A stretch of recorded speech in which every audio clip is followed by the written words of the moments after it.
Eksklusif untuk Anda kami hadirkan Direktur Utama dari Nusantara Infrastructure, Ramdhani Basri. Nusantara Infrastructure, kode emitennya di pasar bisa Anda lihat Meta, META. Dan menariknya di tengah anjloknya IHSG, justru Meta ini mencatatkan penguatan di 1,99% untuk pergerakan sahamnya menghijau di pagi ini. Selamat pagi Pak Ramdhani. Selamat pagi Mas Erwin. Hari ini semuanya negatif sayangnya Pak. Ya. Bisnis dianggap tidak bersahabat. Industri plastik, farmasi, global supply chain-nya terdisrupsi sehingga bisnis kita pun terhambat.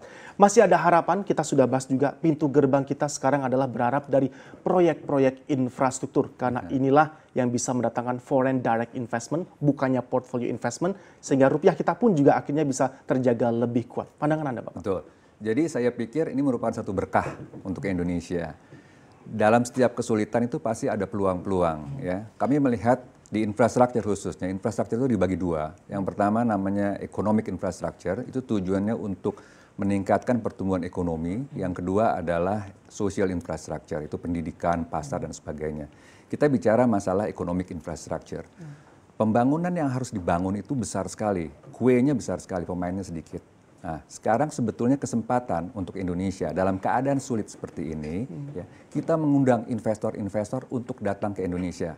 Bayangkan, seandainya dengan proyek sebesar itu, investor masuk, itu pasti rupiah kita sangat menguat. Ya. Karena untuk jalan tol sendiri dibutuhkan 500.000 triliun untuk 2020 dan 2024. Sedangkan pemainnya yang sedikit.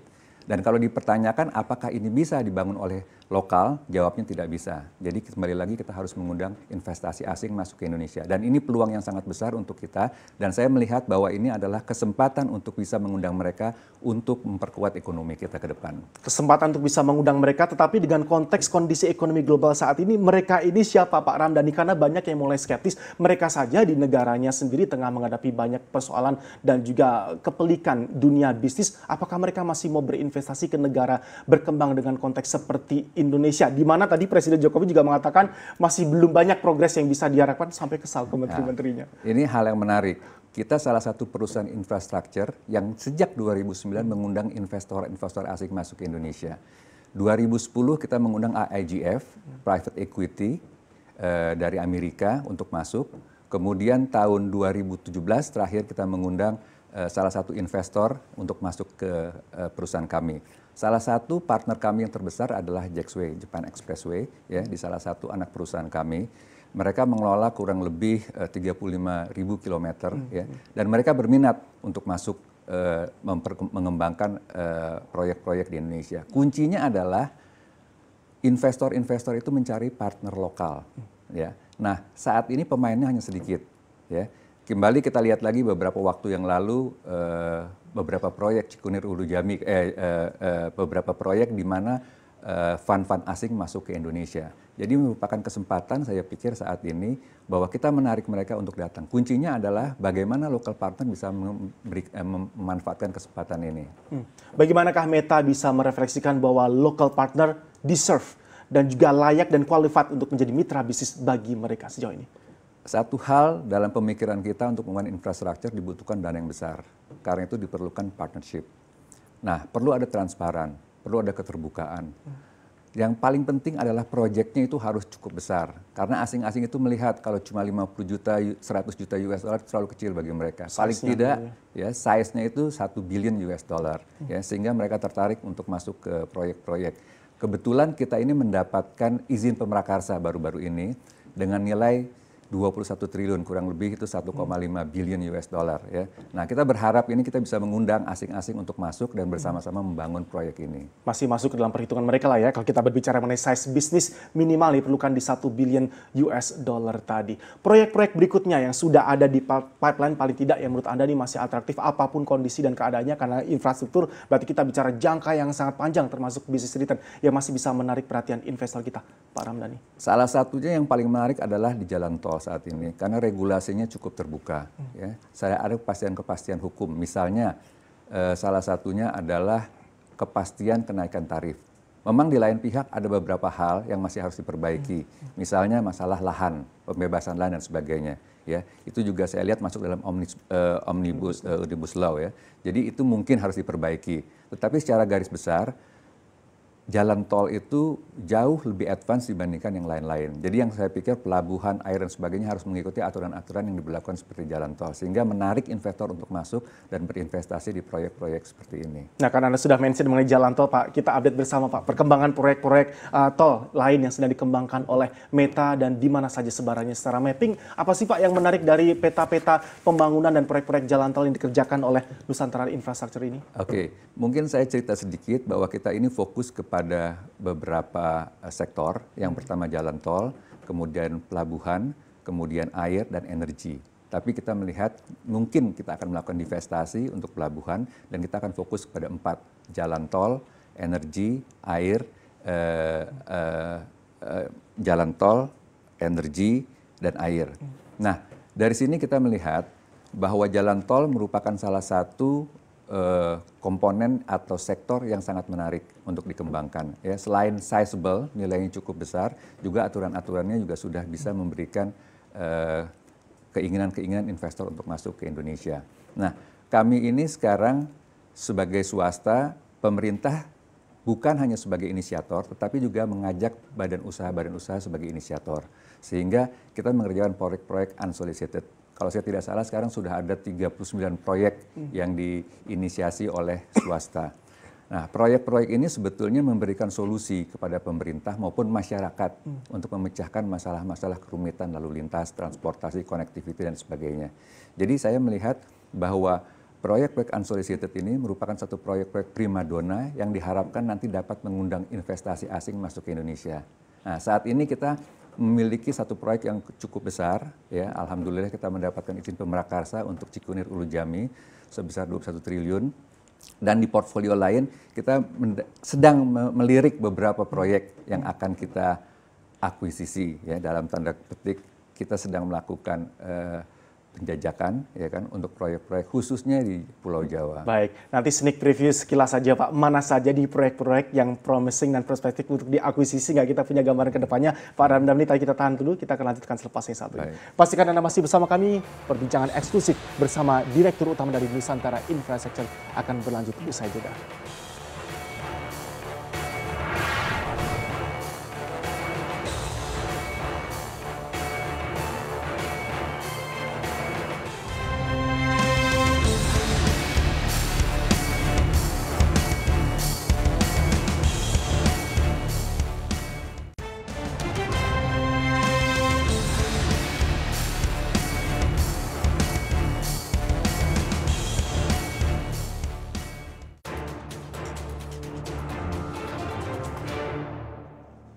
Eksklusif untuk Anda, saya masih bersama Ramdhani Basri, Direktur Utama dari Nusantara Infrastructure Meta. Nah, ini ada jalan tol, kemudian energi dan air. Memang core-nya ada 3 ini digarap oleh Meta. Ya. Apakah akan fokus on track ke sini, tapi apakah juga sudah ada diversification plan lainnya di luar 3 core yang dikerjakan oleh Meta ini? Saat ini kita fokus ke 3 sektor. Tadinya kita memiliki tower, ya, kita divestasi, kita fokus ke jalan tol, energi, dan air. Ya. Tetapi tidak menutup kemungkinan kita masuk ke salah satu infrastruktur yang sedang kita garap juga. Ya.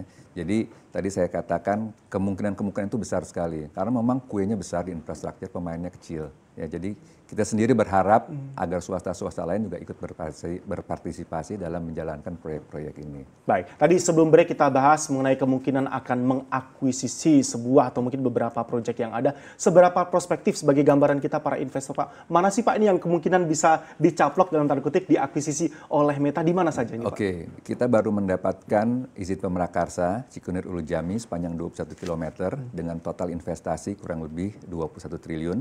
Kita konsorsium dengan Adikarya Aset, ya, untuk sama-sama mengerjakan proyek ini. Yang kedua, kita sedang melakukan studi untuk salah satu proyek di Jawa Barat yang cukup besar juga, nilai investasinya kurang lebih 13 triliun. Yang ketiga, kita sedang melakukan penjajakan untuk mengakuisisi salah satu jalan tol di Jakarta. Iya kan, ini masih dalam proses. Nilai investasi? Nilai investasi kurang lebih 500-700 miliar, ya kan. Ini kita akan membeli saham dari jalan tol tersebut. Yang keempat, kita sedang menjajaki salah satu jalan tol di Jawa Tengah, ya kan. Nah, Kemudian kita juga mempunyai jalan tol yang tahun ini sudah siap di Petarani, elevated pertama di luar Jawa, yang kita bangun 4,3 km dengan nilai investasi kurang lebih 2,1 triliun rupiah. Di mana Pak, di luar Jawanya nih Pak? Di Makassar. 3,1 triliun rupiah. 2,1 triliun rupiah. 2,1 triliun yang rupiah. kita harapkan tahun ini selesai. Ini kita banyak berbicara mengenai jalan tol dan segala permasalahan dan isu-isu yang dihadapi. Kalau boleh saya bertanya nih Pak mengenai potensi pengurangan beban lalu lintas kendaraan di sepanjang JOR. Kan ini juga menjadi pertanyaan bersama dari para investor kalau kita coba relate-kan ke ranah bisnis Meta. Ya, memang ini menjadi isu besar ya khususnya untuk odol, ya Pak ya. Tetapi saya pikir ini sedang dibahas di 3 departemen ya. Mungkin itu bukan wewenang saya untuk menerangkan di event hari ini, Pak. Baik, arah pengembangan kalau kita berbicara mengenai potensi diversifikasi bisnis-bisnis dari Meta, ini model-model bisnis baru yang masih masuk ke dalam ranah dan monitoring Meta ini mana saja kira-kira Pak? Selain yang sudah Anda sebutkan tadi juga 4 potensi akuisisi. Ada satu lagi yang saya belum bisa sebutkan di sini, satu bisnis yang kita sedang jajaki juga ya di luar ketiga bisnis atau keempat bisnis yang kita miliki saat ini ya. Nah kita berharap tahun ini sudah ada kepastian apakah kita akan ikut di bisnis itu atau tidak. Kalau ada kita akan menambah diversifikasi usaha kita ke bentuk bisnis infrastruktur lain. Tapi apakah menurut Anda ini juga memang the best timing untuk melakukan diversifikasi atau mungkin ada beban-beban tambahan sebagai konsekuensi kalau kita melakukan diversifikasi di saat-saat seperti ini? Tadi saya katakan kita selalu ekspansi di saat-saat kesulitan. Malah justru ya. Ini peluang besar ya. Di bisnis yang baru akan kita jajaki, kita mengundang salah satu investor asing ya dari Eropa, ya kan. Perlu diketahui juga kita belum lama ini melakukan divestasi di salah satu anak perusahaan, ya, di mana diambil oleh holding company kita 25%. Saat ini kita akan menambah kepemilikan saham ya dari divestasi tersebut dan kita mengajak salah satu pemain besar strategic investor untuk masuk di proyek ini.